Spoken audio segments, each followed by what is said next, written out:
요즘 중국 근무 기피하는 경향이 굉장히 강합니다. 기업들만 그런 것이 아니라 관료들도 마찬가지예요.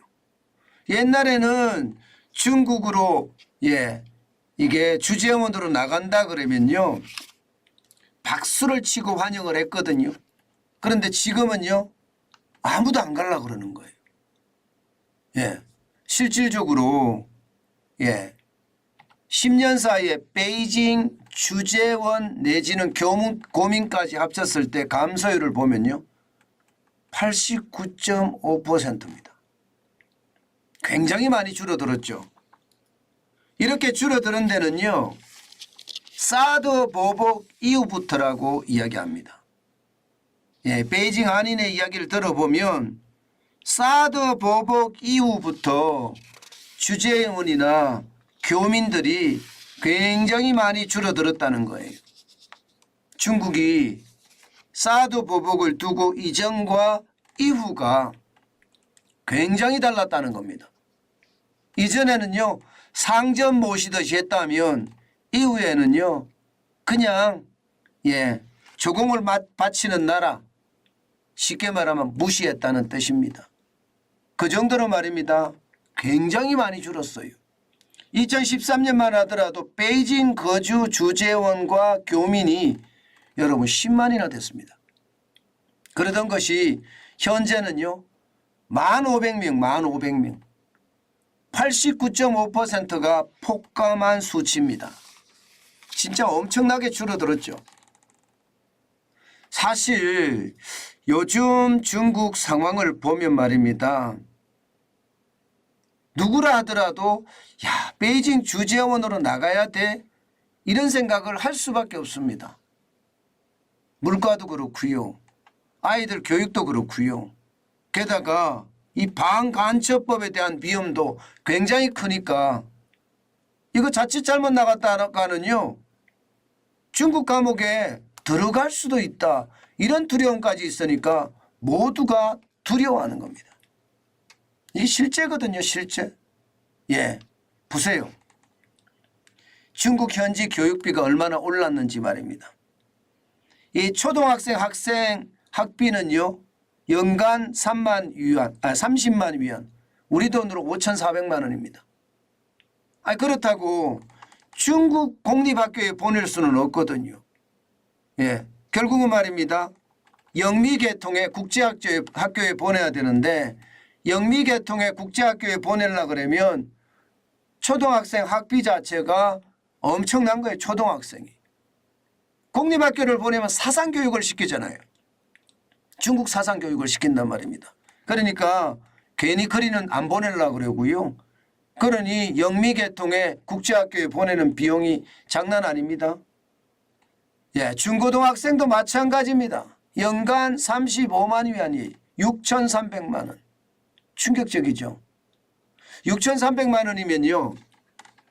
미국에서 공부하는 대학생 이러면 한 1억 가까이 들어가거든요. 1억이 좀 더 들어갈 겁니다. 거의 중국에서 지금 아이들 학교 보내는 것도 마찬가지처럼 보여요. 굉장히 충격적이죠. 게다가 집세는 또 얼마나 올랐는지 방 3칸 한 달 월세가 2만 위안 360만 원까지 올랐습니다. 이게 얼마 전까지만 하더라도 200만 원 그전에는 180만 원까지 떨어졌었거든요. 그런데 이게 오르는 게 굉장히 빠른 속도로 지금 물가가 올라버린다는 뜻이에요. 그러니 생활하기가 지금 만만치 않죠. 서울보다는 싸다고 이야기하지만요. 지금 한국 사람이 베이징 가서 생활하는 데는 이게 쉽지 않다는 이야기예요. 그만큼 말입니다. 거주비도 교육비도 물가도 많이 올랐다 이렇게 이야기합니다. 거주비만 올란 것도 이게 360만 원이면 거의 한 3년 새에 2배?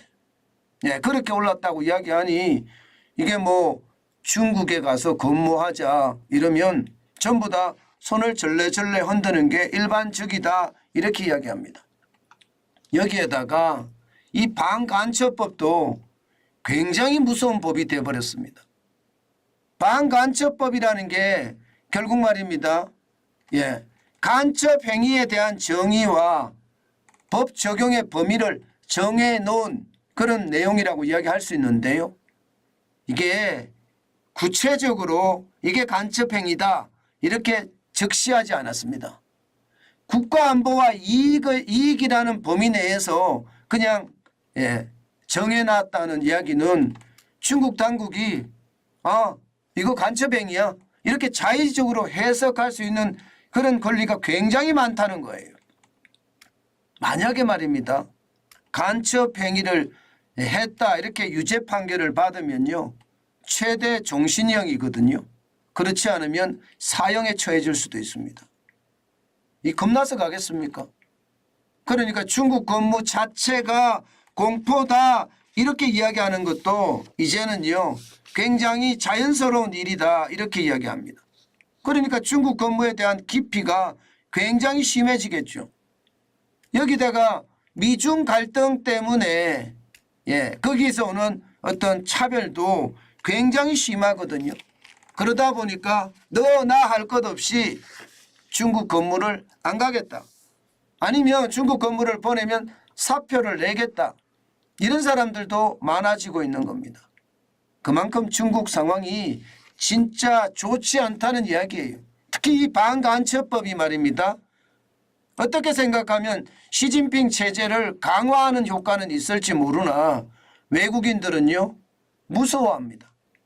저거 언제 어떻게 자기들 멋대로 집어넣을지 모른다고 생각을 하니까 모두가 하나같이 중국에 들어가는 것은 더 이상 안 된다. 뭐 이렇게 이야기하는 것 아니겠습니까? 저는 이게 어쩌면 말입니다. 많은 사람들이 두려워하는 것은 당연한 수순이다 이렇게 생각합니다.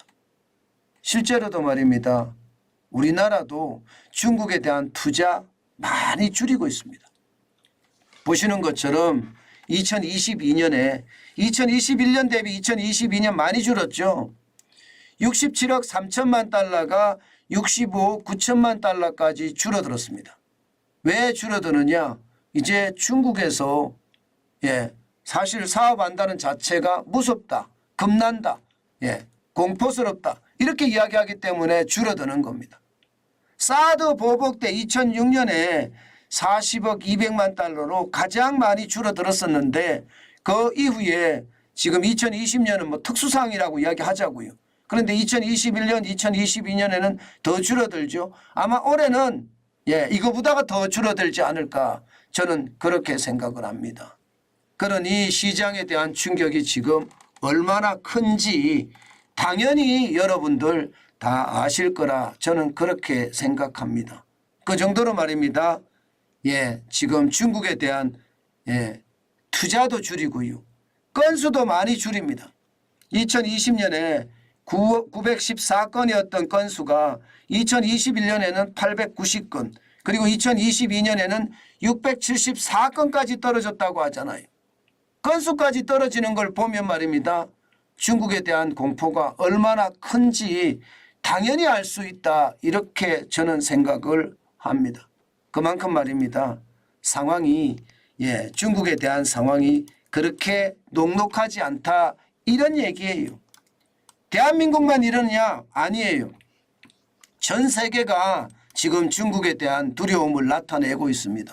실제 중국 내 외국인 직접 투자 규모를 보면 말입니다. 2023년 1분기가 200억 불밖에 안 됩니다. 200억 불이면 작년에 1000억 불이었으니까 5분의 1 토막 났어요. 중국에 대한 두려움이 굉장히 크다는 뜻입니다. 그만큼 말입니다. 국내 사람들뿐만 아니라 또 관료들뿐만 아니라 이제 외국인들도 중국에 들어가는 것을 꺼려한다, 무서워한다, 뭐 그렇게 이야기할 수 있다는 뜻입니다. 어쩌면 말입니다. 중국에 대한 것은 굉장히 충격적이다. 저는 그렇게 생각을 합니다. 우리는 여러분 반드시 말입니다. 중국에 대한 어떤 생각을 기존에 중국의 생각을 확 버려야 됩니다. 이제는 구도 자체가 신냉전 체제의 구도죠. 그러면서 자유진영과 권위주의 진영, 독재 진영이 이렇게 나눠져서 싸우고 있는 모양새거든요. 아마 중국에 대한 상황이 앞으로도 더 힘들지 않겠느냐, 저는 그렇게 생각합니다. 여러분, 제가 지금 방송을 시작한 지 말입니다. 한 15분 됐나요? 예, 15분 됐는데 그 사이에 말입니다. 예, 노딱이 붙어버렸습니다. 요즘 노딱 진짜 잘 붙습니다. 도대체 중국 이야기만 하면 이렇게 노딱이 붙는 걸 보면, 야, 지금 우리나라 상황이 얼마나 사이버상에서는 중국에 종속이 돼 있는지 그런 느낌이 진짜 많이 듭니다. 아니 뭐 중국에 대한 이야기가 있는 이야기, 제가 거짓말 이야기하는 것도 아니고 팩트만 이야기하는데도 지금 노딱이 붙었습니다. 그러니 제가 광고 수익료가 뚝뚝 떨어진다는 이야기가 진짜 거짓말이 아닌 거죠. 어떻게 생각하면 우리는요 사이버상에서 이렇게 너크래커가 된 것 아닌가, 우리는 사이버가 굉장히 약한 건 아닌가, 저는 그런 생각도 오늘 또 하게 됐습니다.